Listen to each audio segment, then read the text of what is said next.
मतलब नंगा हो जाओ और सल्लल्लाहु नंगा हो गए और अपने कपड़ों को अपने कंधों पर रख लिया।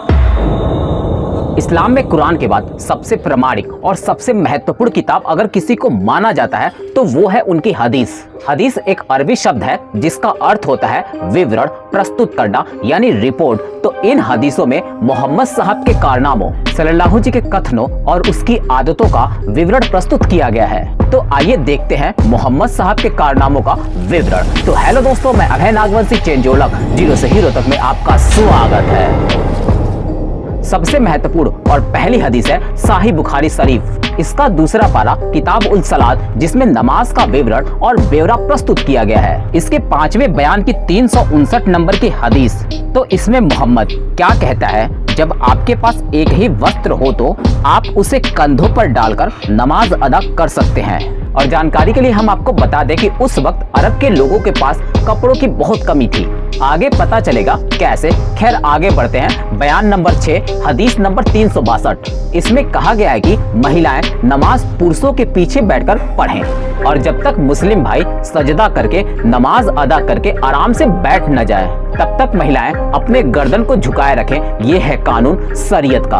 और इससे आपको सल्लल्लाहु मोहम्मद साहब के कारनामों का भी पता चलता होगा। इस बात पर आप एक उदाहरण भी देख लें। ये घटना 2018 की है। केरला में जमीता नाम की एक बहन, उसने जुमे की नमाज की अगुवाई की थी, वो भी पीछे बैठकर नहीं, आगे बैठकर। तो सारे नल्ले मुल्ले मौलवियों ने उस बहन का सर तन से जुदा करने की धमकी देने लगे। लेकिन क्यों? क्योंकि वो मोहम्मद का विरोध कर रही, शरीयत के कानून को चुनौती दे रही।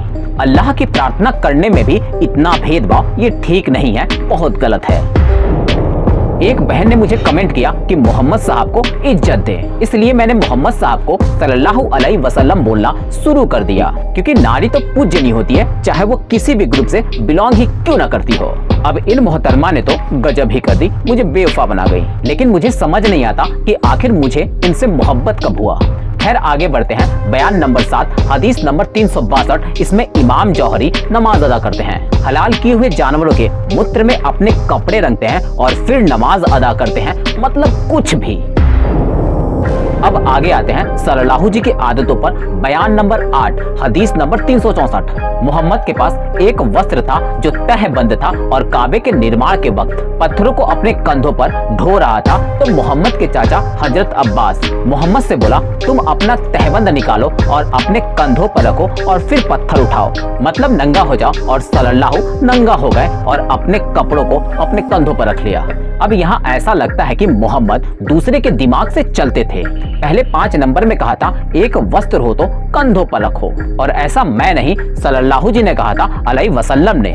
अब बहन ने कहा तो इज्जत तो करनी पड़ेगी। खैर पत्थर ढोते ढोते सल्लल्लाहु जी बेहोश हो जाते हैं। उस दिन के बाद उसे नंगा या निर्वस्त्र कभी नहीं देखा गया। अब सल्लल्लाहु मोहम्मद साहब या तो डर गए होंगे कि भैया निर्वस्त्र देखकर कहीं किसी से कुछ गलती तो नहीं हो गई, कुछ और कांड तो नहीं हो गया। लेकिन एक बात तो पक्की है, सल्लल्लाहु जी के पास वस्त्रों का अभाव था। 1-2 वस्त्र हो सकता था उनके पास, वो भी लूट मार का, और उस कपड़े को भी मूत्र में रंगते थे।